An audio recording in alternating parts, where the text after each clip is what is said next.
I'm basically his parent by this point. No reference of my penis should ever come out of his mouth, he grimaced. Point. By the way, if you die, I'll expect you to keep me good company. Of course.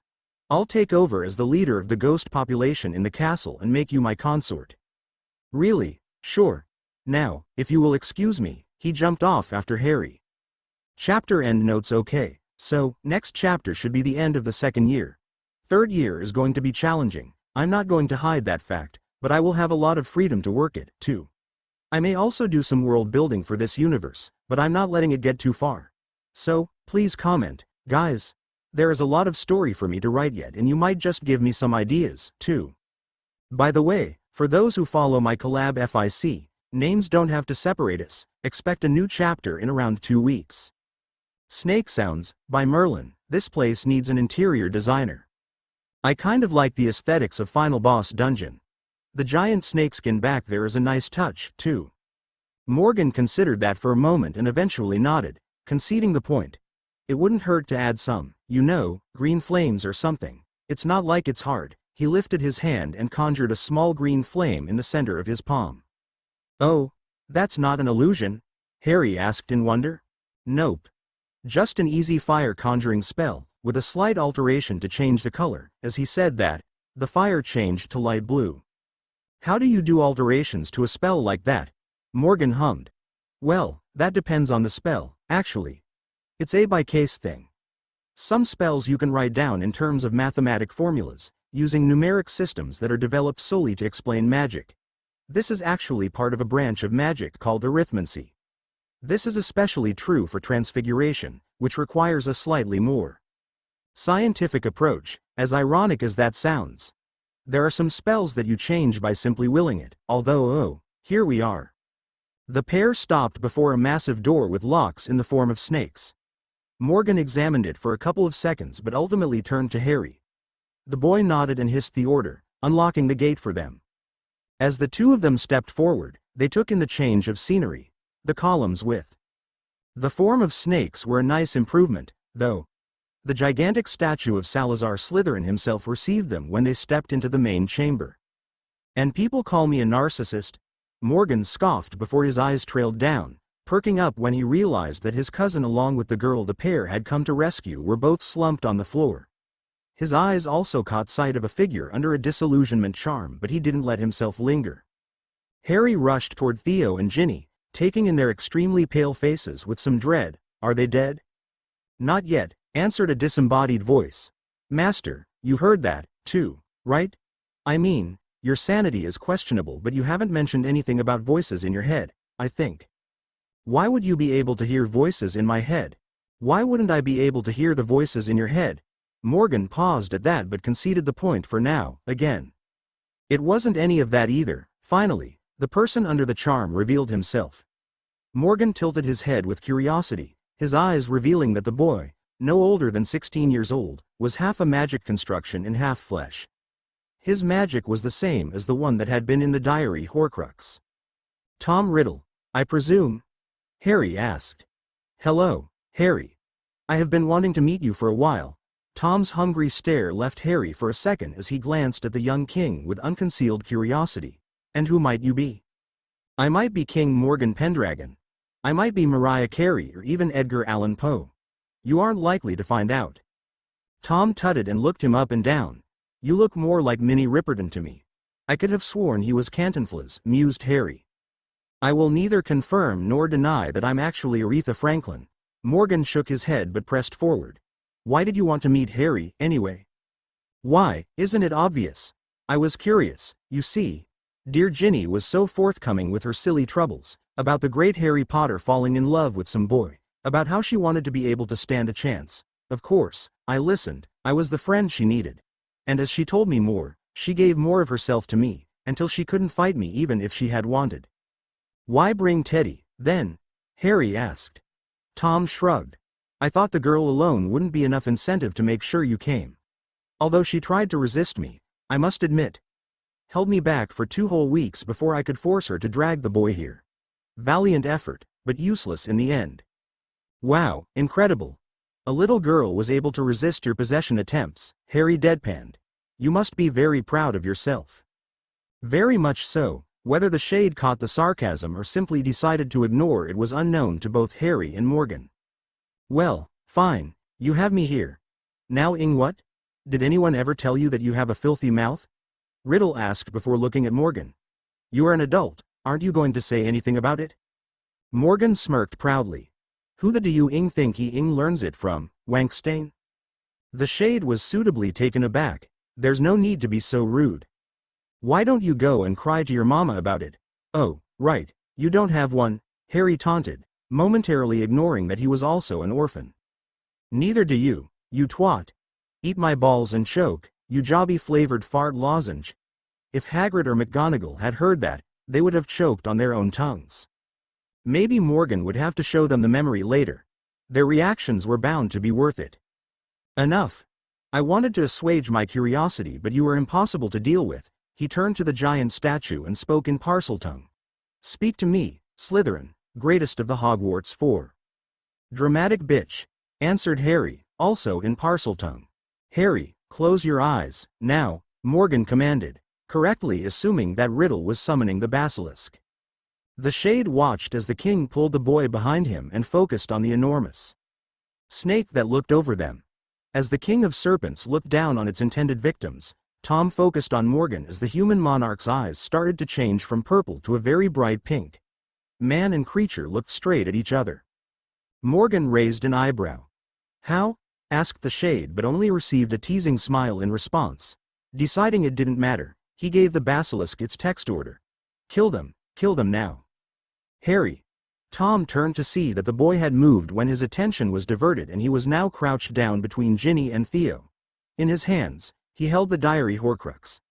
And then, just as the basilisk was launching itself forward, the boy threw it with perfect accuracy so that the dark object was caught by the giant snake's fangs.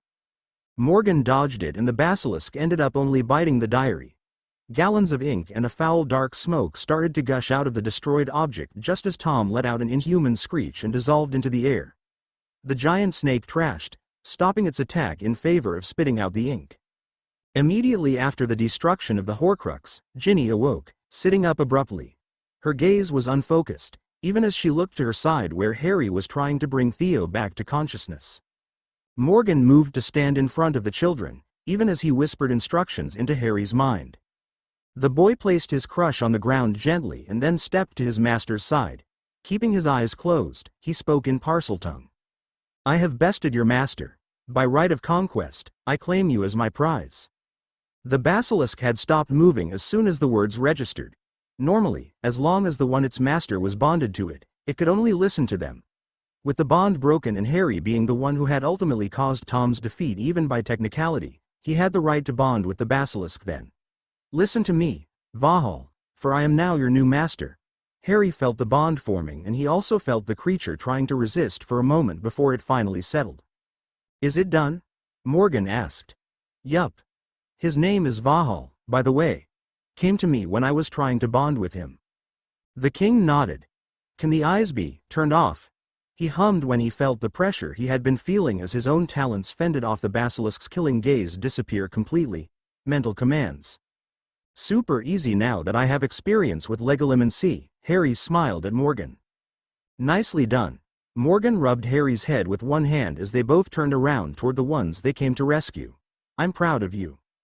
Harry, master and apprentice looked up, their eyes landing on Ginny. The girl wasn't really looking at them, though, her eyes instead being fixated on the basilisk behind as she stared at it, him in fear. Morgan walked and kneeled until he was at her height, forcing her attention on him. Meanwhile, Harry went to Theo's side. By then, the Slytherin was waking up, sitting up slowly and taking in his surroundings. Is this, Teddy? Theo turned to Harry, who was on his knees by his side, reaching forward to support him with an arm around his shoulders, and then looked around once more. He saw the basilisk, the statue, and his cousin quietly speaking with a red-headed girl. He was quick at the uptaking. I was taken into the chamber, wasn't I? Theo asked mostly to himself. I remember being knocked out when I was going up for breakfast and then, nothing. Ginny was possessed by the diary. The whole time it had been Riddle. He brought you as a means to also get my attention for some reason, Harry explained. You came. Theo said. And you brought the king himself with you, he added with a chuckle. I couldn't leave Ron's sister here, could I? Harry smiled cheekily. And, for you I would have come even alone, Teddy. I will always come for you. Harry, Theo murmured as his eyes softened. You still own me 5 sickles. That comment, strangely enough, knocked a laugh out of Theo. Instead of answering, though, Theo brought his hands up and cupped Harry's face before pulling him in for a chaste but lingering kiss on the lips. How's that for payment? He asked once they pulled away. Harry blinked at him, but then his lips pulled into the most radiant smile Theo had ever seen. I can accept that payment method from you, he said, standing up and holding a hand out for Theo. The boy took it and pulled himself up. Good, because there's an unlimited source just for you. He pulled Harry into another kiss. A cough behind them stopped them after a few seconds. I hate to block anyone, but we do have to get out of here. Morgan grinned at them from where he stood. Ginny securely strapped to his back, and if the way her head sagged was any hint, unconscious once again. How is Ginny? Harry asked in concern. Morgan spared a sad glance toward the girl on his back. Very broken. She was remorseful after what happened and was relieved when she saw that you were fine, Theo. She tried to stop him. She was also on the verge of a panic attack just now, but she needs time and a good mind healer first, so I'm making her sleep for now. I don't blame her, though, Theo said. She was possessed, after all. Let's get out of here, then. The 3 of them nodded. Harry picked up the cage where the still frozen Errol was and started for the exit. Or would have if Theo hadn't stopped him. Was that giant snake always there? Indeed, said Giant Snake was now coiled around himself in the middle of the chamber. Harry could be wrong, but he seemed amused by Theo's reaction. Harry's eyes widened. Right, Teddy. Meet Salazar Slytherin's monster, Vahal the Basilisk. I bonded with him after defeating his former master, then he switched to Parseltongue. Vahal, this is Teddy. To their surprise, the basilisk nodded in greeting and then simply closed his eyes. Will he remain here? Morgan asked. Yup. Great. I doubt Fox would like to transport a basilisk. What do you? Theo started. There was a sudden flare and everyone saw as Dumbledore's familiar appeared in front of them. Harry blinked in faint surprise. Well, that's convenient. Early Endings chapter summary. The issue of the chamber has been resolved and now it's time for reunions and to plan healings. Will anyone realize that this leaves Harry a lot of free time for shenanigans, mischief and all the good no good nonsense? Chapter notes. Hi, peeps. So, one more chapter for the year. It's short, I know. Although we'll be posting something before New Year. For both Mindbreak and Names, mind you, they are both halfway done. Also, I have a short announcement that I will leave in the notes below. For now, enjoy. Laughing face. PD. Warning for the use of the word R-ape. See the end of the chapter for more notes. When Harry and Morgan entered the headmaster's office, they were almost immediately surrounded by a miscellaneous group of worried family members. Morgan had to flare his magic to make them all freeze in their tracks and then deposited Ginny in one of the sofas that were in the room. He didn't stop her parents after that, choosing instead to walk up to the headmaster's desk, nodding at Dumbledore when he bowed his head from his seat behind it and motioned for him to remain sitting when the older man was about to stand. Harry had released Theo's hand when the boy's older brother had walked up to them. Max grabbed Theo in a tight hug and placed a few firm, lingering kisses on his forehead before raising his gaze. Max's eyes caught Harry and a moment later he had seized the boy's arm and pulled him in as well. Harry felt both brothers move to accommodate him into the hug and a pair of lips pressing against his head. Moments later, Salazar and Artheria joined them. As he let himself relax in the embrace, Harry felt a wave of pure warmth run through the bond he shared with Morgan, and he didn't need to look at Master to know that there would be a soft expression on his face. Morgan's husky baritone made the chuckle he let out sound especially fond. I hate to interrupt, but we do have things to talk about. The two families perked up and gathered around the desk. Your Majesty, what exactly happened in the chamber? Will our daughter be all right?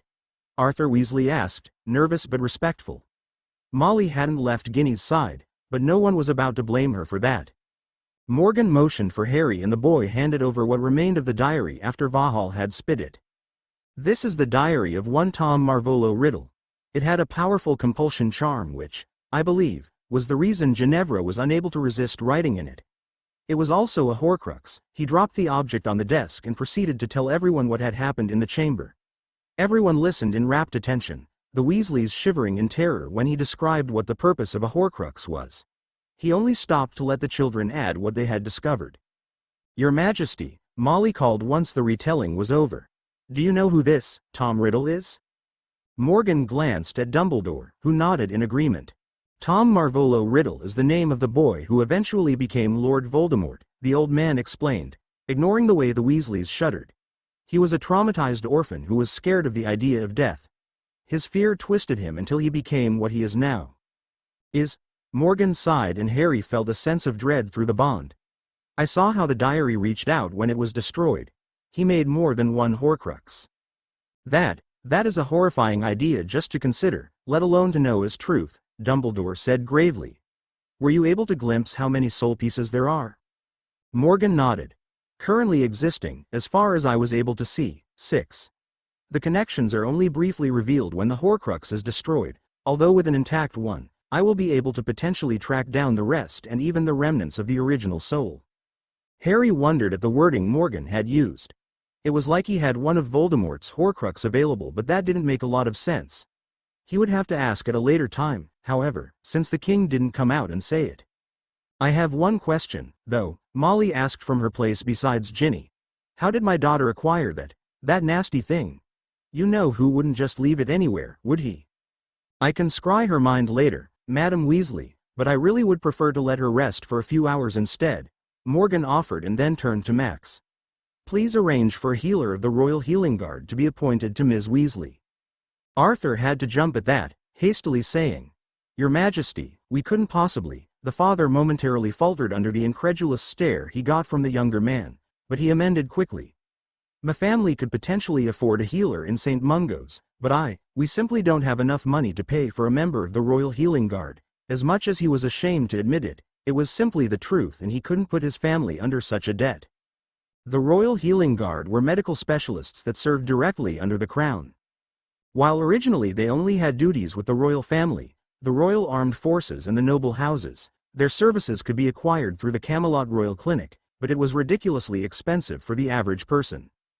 "Mr. Weasley, your daughter was a victim of an attack orchestrated by a very dangerous terrorist and our government failed to protect her as we should have. It is our responsibility as her sovereign to ensure her successful recovery considering these circumstances, so we will cover the expenses." Morgan nodded at his cousin to confirm his order, not giving room for argument. "Perhaps we should take the children to Madame Pomfrey?" Dumbledore suggested after a moment of silence, getting everyone's agreement.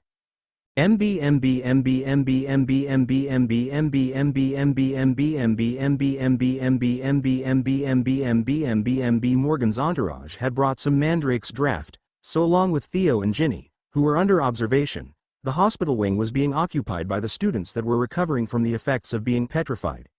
Since Harry hadn't been hurt, there had been no need for him to remain, but since he wanted to keep company to his friends, he cited severe psychological trauma. Everyone snorted at that, even Miss Norris. Morgan and Pomfrey were with the Weasleys, the man taking a moment to analyze the state of Ginny's mind. The Knott brothers were in one of the beds snuggling while Theo took a nap. Salazar and Artheria had been sent back to their respective rooms. And Harry was catching Hermione and Colin up to what had happened. "Can we see the basilisk?"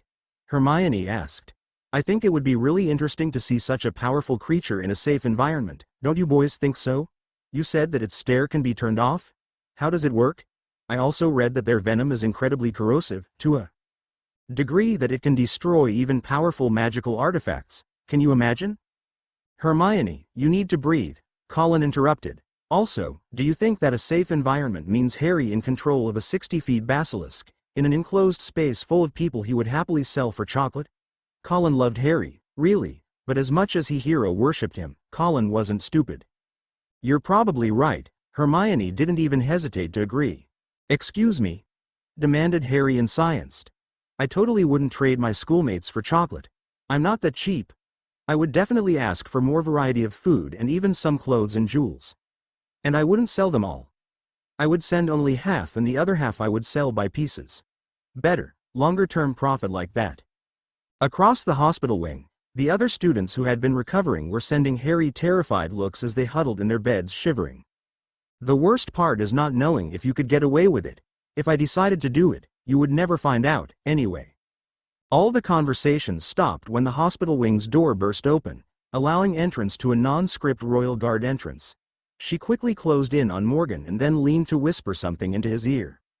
How many fingers did Dame Angelina have to break?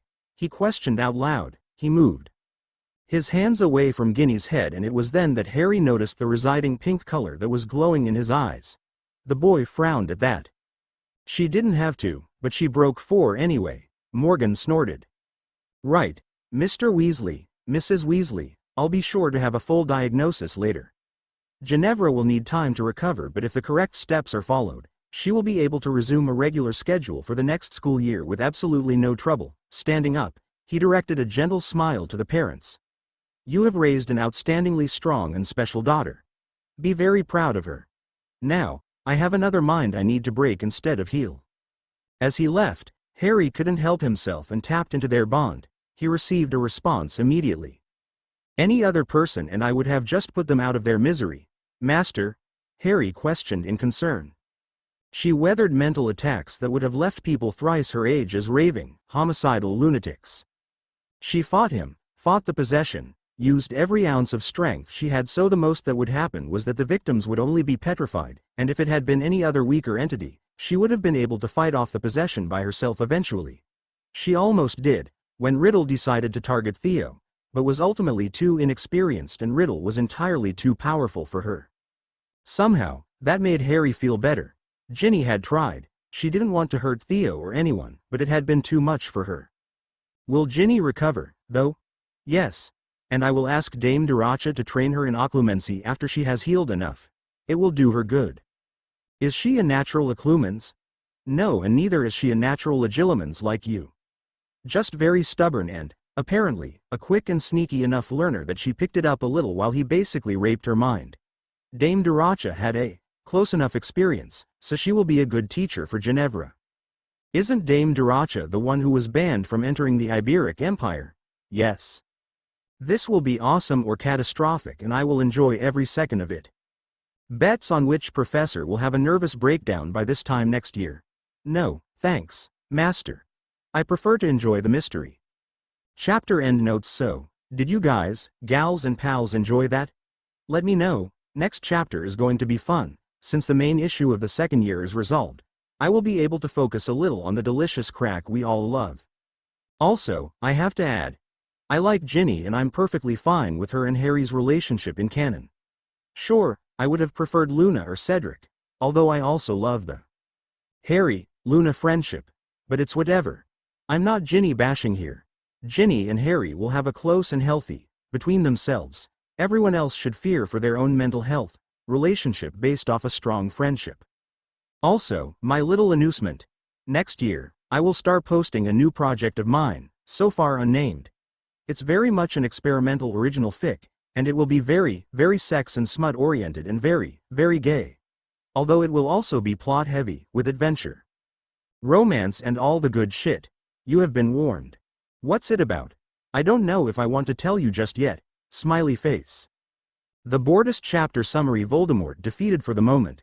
Things are calm, everything rainbows and fluff. But Harry is bored, so he will see how much he can push the limits. Chapter notes. Happy New Year, peeps. Missed me?